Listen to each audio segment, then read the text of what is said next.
스텝 5 한번 보도록 하겠습니다. 자, 이 부분 충돌 부분인데요. 우리는 앞에서 저 캐릭터, 보탄, 주인공, 맵 다 살펴봤었죠. 그쵸?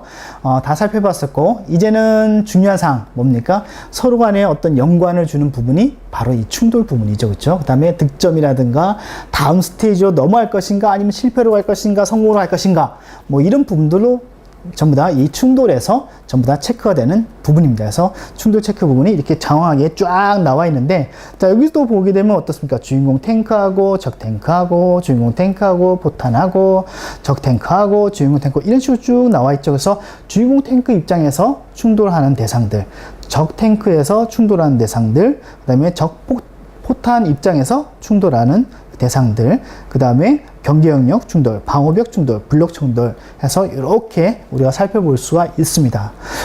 대부분들은 다 우리가 그 앞에서 했던 스네이크 게임이라든가 아니면은 앞에서 봤었던 소고 게임이라든가 이런 쪽에서 전부 다 살펴봤던 내용들이기 때문에 여러분들이 쉽게 할 수 있을 것입니다. 단지 뭐냐면은 소고 게임 같으면은 보스라든가 이런 것들이 그 크기를 가지고 있었죠. 하기 때문에 조금 그런 부분이 고려가 됐었는데, 지금 지금 탱크 게임 같은 경우에는 그 같은 크기가 주인공이나 적이나 다 똑같잖아요. 그죠? 하기 때문에, 우리가 영역을 가지고서 비교한다든가 이런 부분은 사실 이 부분에선 좀 안 해도 되는 그 같은 부분이죠. 자, 그러면은 충돌 체크 한번 보도록 하겠습니다. 자, 충돌 체크. 그래서 장황하게 나오는데, 어느 캐릭터를 하나 딱 잡아놓고 그것과 무엇을 충돌시킬 것인지, 그 다음에 하나를 캐릭터를 잡아놓고 그 다음에 그것과 충돌하는지, 이런 식으로 우리가 계속 비교를 해서 거기에 나온 결과에 따라서 캐릭터를 소멸할 것인지, 그렇죠? 파괴할 것인지, 아니면 또 HP를 깎을 것인지, 그런 것들을 결정을 하면 됩니다. 자, 그래서 여기 이렇게 함수 단위로 만들었습니다. 그렇죠? 이런 부분들, 지금 같은 경우는 이 충돌하는 부분들이 되게 많잖아요. 그렇죠? 많기 때문에 이런 것들을 만약에 코드로 다 넣게 되면은 사실은 메인 부분이 너무 많이 늘어납니다. 그렇죠? 하기 때문에 어떻게 한다? 좀 메인 그 흐름을 줄여주기 위해서 이와 같은 부분을 함수 단위로 만드는 것이 훨씬 보기도 좋고, 그 다음에 디버깅 하기도 쉽고, 만약에 문제가 발생했을 때 그 부분만 딱 집중돼서 보면 되기 때문에 훨씬 수월합니다. 그래서 함수 단위로 이렇게 제작을 할 수가 있습니다. 그래서 일단은 이건 주인공 포탄과 충돌하는 대상이죠. 그래서 일단 주인공 포탄 5발을 다 돌리죠. 5발을 다 돌려서 무언가 비교를 합니다. 뭔지 모르지만 그 XY 값하고 비교를 하는데, 우리가 맵에서 주인공 포탄하고 지금 우리가 체크를 하는 것이 지금 여기에는 조금 빠져 있는 것 같은데요. 아무튼 주인공 포탄하고 이제 그 적 탱크라든가 아니면 적 미사일이라든가 이런 부분이 충돌하겠죠. 그렇죠? 예, 그런 부분이 좀 있어야 될 겁니다. 그 다음에 이 부분, 적 탱크와 충돌을 체크하는 부분. 그렇죠? 적 탱크가 있고 적 탱크 중에서 살아있는 애만 다 돌리죠. 그렇죠? 그래서 어떻게 됩니까? 지금 출현한 거, 이 부분 출현되어 있는 것 중에서 살아있는 거, 라이프 값이 0보다 큰 거, 또는 어떻습니까? 상태가 지금 런인 것만 찾으면 되죠. 예, 찾아서 비교를 합니다. 그렇죠? 그래서 XY 값을 비교를 해서 충돌로 판정할 것인지 말 것인지를 결정합니다. 자, 그 다음에 적포탄과 충돌하는 부분들. 그렇죠? 그래서 적포탄 100개 다 돌리죠. 100개 다 돌리고 살아있는 애들만 체크를 하면 되지, 죽어있는 애들은 체크할 필요가 없죠. 늘 얘기했던 부분이죠.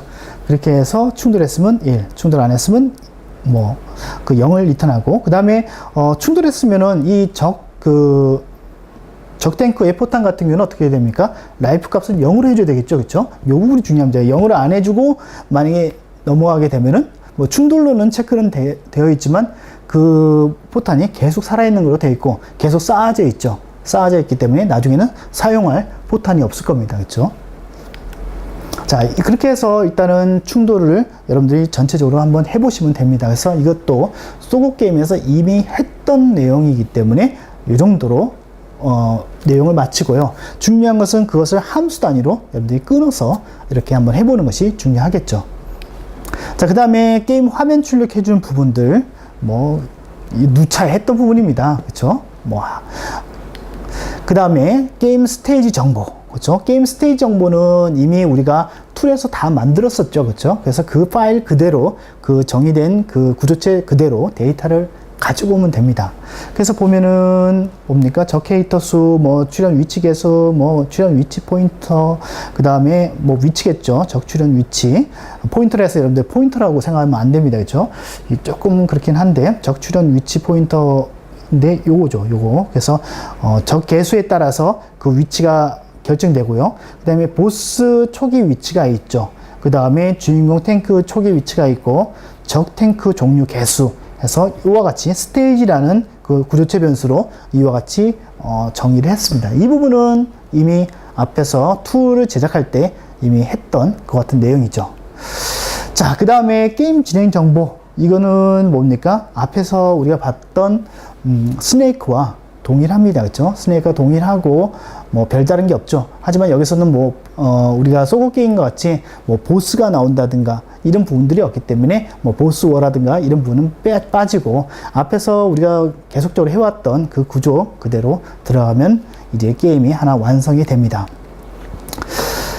자, 여기까지 해서 16장 대망의 16장 탱크 게임을 다 봤습니다. 그 다음에 툴까지 봤었고 이미 탱크 게임을 제작하기 위한 대부분의 모듈들은 앞에 있는 게임을 통해서 이미 다 만들어 봤던 그런 내용들입니다. 그렇죠? 만들어 봤던 내용들이고 이제 그것들이 변형이 되어서 탱크 게임이라는 곳에 이제 적용되는 것이고 그 다음에 소구 게임이라는 것에 적용되는 것이죠. 그거 외에는 대부분의 내용들이 같았습니다. 그리고 또한 늘 또 반복해서 말씀드리는 것 같은데 말씀드린 것은 여기서 했던 그 코드와 그 내용들이 3D나 일반 상용하는 2D 게임이라고 해서 뭐 완전히 다른 코드를 쓰는 것이 아니라 그 골격 자체는 어떻습니까? 똑같다는 얘기입니다. 거의 유사하죠. 하기 때문에 여기서 여러분들이 해왔던 그런 경험적인 부분들은 2D 게임을 여러분들이 기획하거나 만들 때 또는 3D를 만들고자 할 때 많은 그 도움이 될 것이고 그 다음에 툴과 이어지 게임이 연동되는 부분을 해봤기 때문에 여러분들이 윈32 API라든가 아니면 MFC라든가 또는 C샵을 통해서 그와 같은 툴을 만들고 그 툴이 실제로 게임에 어떻게 들어가는지도 여러분들이 좀 더 이해를 할 수 있지 않았나 저희 강의를 통해서 이해가 좀 더 쉽지 않았나 그런 생각을 합니다. 자, 16장까지 끝났습니다. 아무튼 여러분에게도 이런 내용들이 도움이 됐으면 좋겠고 그 다음에 일단은 제가 당부하고 싶은 것은 뭐냐면은 16장까지 여러분들이 다 해봤다면 여기서 이제 C는 됐습니다. 그렇죠? 이제 여기까지 해놓은 것만 해도 훌륭합니다.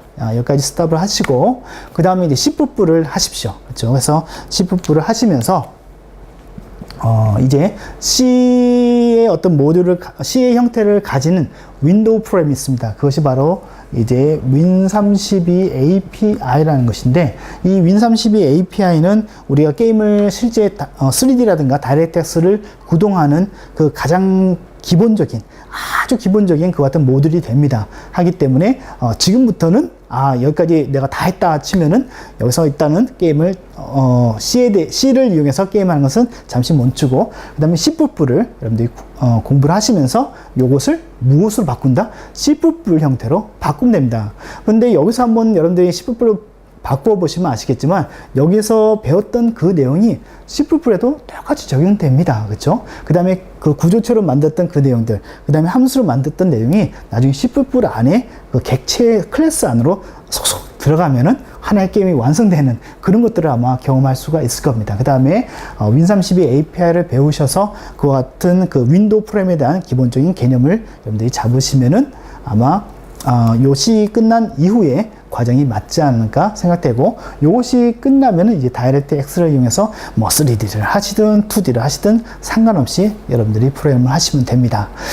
자, 아무튼 16장까지 여러분들 어렵게 오셨는데 또한 저도 열심히 달렸는데 도움이 되었는지 모르겠군요. 그래도 저는 여러분들한테 도움이 되었다라고 믿습니다. 자, 그러면은 16장 탱크 게임을 마치고 또한 C를 이용한 게임 프로그래밍에 관련된 모든 강의를 마치겠습니다.